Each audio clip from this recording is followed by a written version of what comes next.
Pelajaran kali ini kita akan belajar materi kelas 4, tema 7, subtema 3, pembelajaran 1.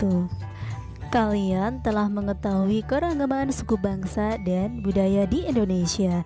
Bagaimana sikapmu atas keragaman itu? Bacalah teks berikut ini.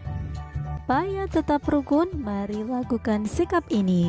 Negara Republik Indonesia memiliki keragaman adat, budaya, dan agama. Adat dan budaya setiap daerah unik dan berbeda dari daerah lain. Agama yang dianut penduduk pun beragam. Dengan perbedaan itu, bagaimana kita dapat menjaga kesatuan bangsa? Nah, untuk menjaga kesatuan bangsa dan supaya tetap rukun, mari kita lakukan sikap-sikap berikut ini. Salah satu sikap yang harus dilakukan yaitu adanya toleransi dan saling menghormati dalam menjalankan ibadah.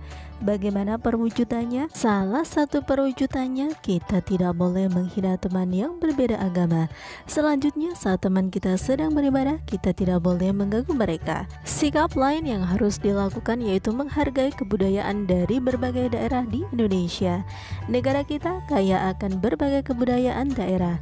Kita boleh membanggakan kebudayaan daerah sendiri, namun kita juga harus menghargai dan ikut melestarikan kebudayaan daerah lain. Jadi, untuk mempertahankan persatuan dan kesatuan Negara Kesatuan Republik Indonesia, bagaimana sikap kita? Kita harus saling menghargai, menghormati, dan menyayangi orang lain meskipun berbeda agama, suku, dan budaya. Sikap itulah yang harus selalu kita tanamkan pada diri kita. Berdasarkan pokok pikiran merupakan ide atau gagasan yang mengandung informasi inti dan menjadi dasar pembentukan suatu kesatuan bahasa seperti paragraf. Caranya adalah baca dengan cermat, temukan kalimat utamanya, temukan inti kalimat dengan mengambil subjek dan predikatnya, lalu simpulkan.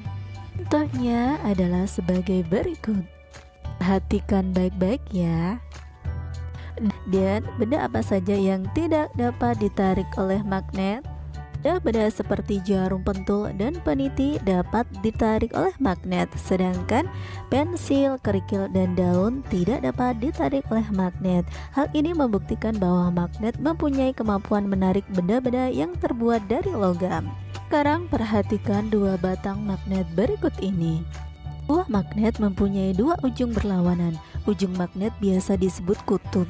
Dua kutub magnet yang berlawanan itu disebut kutub utara dan kutub selatan.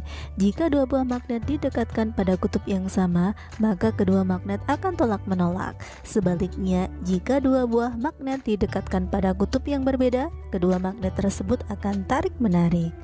Interaksi dua buah magnet misalnya dengan didekatkan akan menimbulkan gaya. Gaya itu disebut gaya magnet.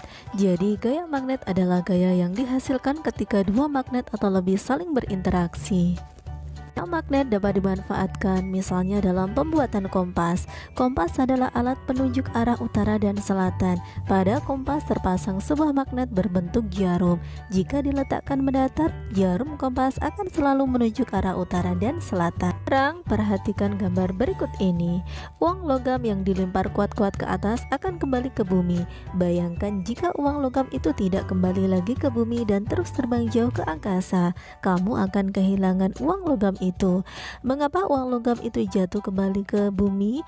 Uang logam dan benda apapun yang kamu lemparkan ke atas akan kembali lagi ke bumi karena adanya gaya gravitasi. Gravitasi adalah gaya yang disebabkan oleh gaya tarik yang dihasilkan oleh bumi. Gaya gravitasi ini akan menyebabkan semua benda yang berada di permukaan bumi selalu tertarik menuju bumi. Jika tidak ada gaya gravitasi, semua benda yang kamu lemparkan ke atas dapat dengan mudah hilang karena melayang di angkasa. Bahkan diri kamu sendiri dapat terbang dan sulit untuk kembali ke rumah. Oleh karena itu, gaya gravitasi sangat bermanfaat karena dapat menahan benda-benda agar tetap berada di bumi. Contoh peristiwa sehari-hari yang menunjukkan gaya gravitasi adalah jatuhnya buah yang sudah matang dari dahan pohon ke tanah. Nah, anak-anak, cukup di sini dulu kegiatan pembelajaran kita hari ini. Sampai bertemu kembali pada kegiatan pembelajaran berikutnya. Wassalamualaikum warahmatullahi wabarakatuh.